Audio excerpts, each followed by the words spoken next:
কনসিলারটা দেখো ব্লেন্ডই হচ্ছে না। হাই এভরিওয়ান, আমি সুনন্দিতা নিয়ে চলে এসেছি একটা নতুন মেকআপ টিউটোরিয়াল। এই মেকআপ লুকটা করতে করতে আমি কিছু প্রোডাক্টসের রিভিউ দিয়েছি, যেগুলো আমার যেগুলো ভালো লেগেছে সেগুলোর ব্যাপারেও বলেছি। তো ভিডিওটা পুরোপুরি দেখো, অনেক কিছু প্রোডাক্ট সম্বন্ধে জানতে পারবে। মেকআপ তো ওই জন্য আগে সেটিং স্প্রে ইউজ করছি। এই সেটিং স্প্রের ব্যাপারে আমি একটু পরে কথা বলবো। আজ আমি ম্যাট লুকের 24K গোল্ড প্রাইমারটা ইউজ করছি। এই প্রাইমারটা অ্যাভারেজ কোয়ালিটির। আমি ডিটেল ভিডিও একটা বানিয়েছিলাম, যেটা ইনস্টাতে পোস্ট করেছি, চাইলে দেখতে পারো, আমি লিঙ্ক দিয়ে দেবো। আউট অফ 10 আমি 6 দিচ্ছি। এরপরে ইউজ করছি আইব্রাও পেন্সিল। এইটা সুইস বিউটির আইব্রাও পেন্সিল, শেড ব্রাউন। এইটা খুবই ভালো, মানে 9 আউট অফ 10 দেওয়াই যায়। এরপরে যে কনসিলারটা ইউজ করছি, এটা মাইগ্ল্যাম সুপার সিরাম রেঞ্জের কনসিলার। এই কনসিলারটা স্পট কনসিলিংয়ের পক্ষে মোটামুটি ভালো, কিন্তু normal as a concealer use করতে গেলে কিন্তু খুবই প্রবলেম হয়, কারণ দেখতেই পাচ্ছ এটা ব্লেন্ড হচ্ছে না প্রপারলি। অনেক টাফ হয়ে যায় জিনিসটা ব্লেন্ড করার জন্য, যার জন্য আমি একটু সেটিং স্প্রেও ইউজ করেছিলাম, আরও যাতে ইজিলি ওটা ব্লেন্ড করা যায়। আউট অফ 10 এটাকে আমি 5-এর বেশি দিতে পারছি না। এরপরে আসি এই ফাউন্ডেশনের ব্যাপারে। এই ফাউন্ডেশনটা মাইগ্ল্যামের treat love care brightening something এরকম আছে নামটা ফাউন্ডেশনের। এইটা ও ন্যাচারাল ফিনিশ দেয়, অ্যান্ড আমি অনেকবার ইউজ করেছি, আমার স্কিন টোনের সাথে একদম পারফেক্ট যায়। জানি না যে ক্যামেরাতে কেন এরকম দেখাচ্ছে, কিন্তু আমার স্কিন টোনের সাথে পার্টিকুলার এই শেডটা পারফেক্ট। আউট অফ 10 এটা আমি 9 রেটিং দিচ্ছি। আজ আমি ব্যানানা পাউডারটা ইউজ করছি। এটা ইনসাইড কসমেটিক্সের এইচডি ব্যানানা পাউডার। এটা বেস মেকআপকে খুবই ভালো করে সেট করে। তোমরা অনেকেই আমাকে এটা ইউজ করতে দেখেছো, and I really love it. এটাও 9.5 out of 10। I just love it. আমার মতো মিডিয়াম টু ডাস্কি স্কিন টোনের মানুষেরা ব্যানানা পাউডার খুব ভালোভাবে ইউজ করতে পারে।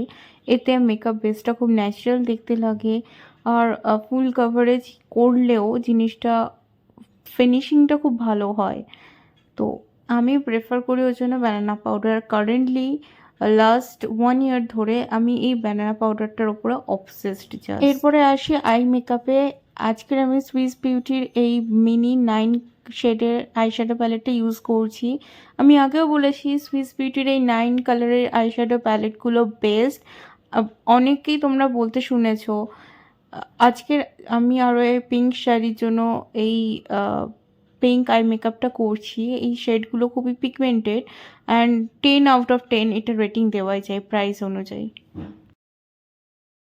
না, এখনও আই মেকআপ কমপ্লিট হয়নি। আমি এই মাইগ্ল্যামের কে প্লে হাইলাইটারটা আই মেকআপে আজকে ইউজ করছি as a golden shimmer shade. First time আমি এটা ইউজ করছি, আর আমি ইমপ্রেসড।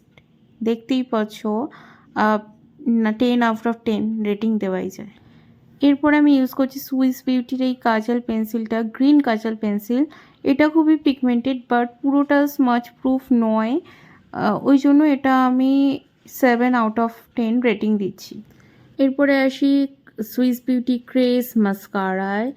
এটা duo mascara, one side length করে আর একটা সাইড ভলিউম দেয়। Overall rating 7 out of 10। এবার আমি ইউজ করছি ব্লাশার। এটা মাইগ্ল্যামের পাউডার ম্যাট ব্লাশ। এটা খুবই ভালো কালার পে অফ দেয়, অ্যান্ড 9 আউট অফ 10 রেটিং দেওয়াই যেতে পারে। এরপর আমি হাইলাইটারটাও ইউজ করছি সেম মাইগ্ল্যামের। আশা করি তোমরা গেস করেই নিয়েছো আমি আজকে এটা কি লুক করছি। হ্যাঁ, ঠিকই, আমি এটা গুলাবি শাড়ি লুকটা করছি, ওই জন্যই পিঙ্ক শাড়ি পরেছি। এরপরে আমি ইউজ করছি কে বিউটির এই লিপ ক্রেয়নটা। এটা পিঙ্ক কালারের লিপ ক্রেয়ন। শেড নেম আমার মনে নেই, আমি ডিসক্রিপশন বক্সে দিয়ে দেবো। আর এটা রেটিং দেওয়াই যেতে পারে 8 আউট অফ 10। লিপসটাকে ফিল করছি পাউট মাইগ্ল্যাম এক্স করণ জোহার যেটা লঞ্চ করেছে। এটা লিপস একটা প্লাম্পি এফেক্ট দিয়ে দেয়, আর মোটামুটি ভালো। প্রাইসের দিক থেকে এক্সপেন্সিভ, এটা একটা লাক্স প্রোডাক্ট। তো 7/10 রেটিং দেওয়া যেতেই পারে। একটা ছোট টিপ আর কিছু জুয়েলারি দিয়ে আমার এই মেকআপটা কমপ্লিট করেছি। ইয়াররিংসটা আমার স্টোরেরই, তোমরা চেক আউট করে নিতে পারো। ওভারঅল লুকটা কেমন লেগেছে জানাও, আর যদি এরকমই রিভিউ অ্যান্ড রেটিং ওয়ালা ভিডিও তোমাদের পছন্দ হয় তাহলে সেটা অবশ্যই কমেন্ট সেকশনে দেখা হচ্ছে তাড়াতাড়ি নতুন একটা ভিডিওতে। Love you all, by.